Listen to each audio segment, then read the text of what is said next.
우리 국민의 자유로운 대화를 사전에 감시하고 통제하면서 얼마나 위축시킬 수 있는지 깊이 우려했습니다.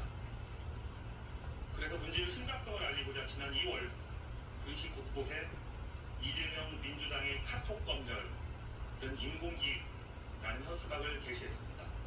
바로 이 사진입니다.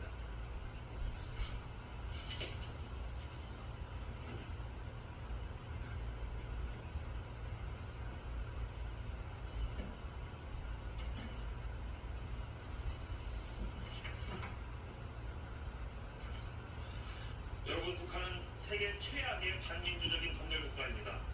제가 인공이라는 상징을 쓴 것은 국민의 사적 대화까지 들여다보겠다는 발상이 전체주의 국가인 북한에서나 있을 법한 검열과 다를 바 없다는 강력한 경고이자 비판이었습니다. 이에 민주당은 저를 형사 고발하였습니다.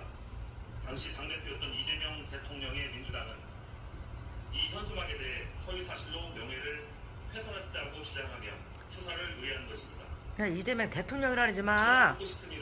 83.3%에 의해서 뽑혀진 사람이 무슨 김문수지 이재명이야. 무엇인지 정말 모르십니까?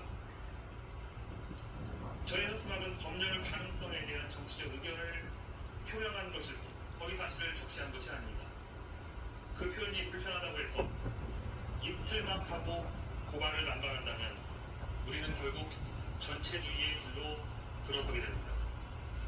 저는 국민의힘 소속 방역위원장으로서 자당의 정책을 홍보하고 여당의 정책에 대해 비판해야 할 책임이 있습니다.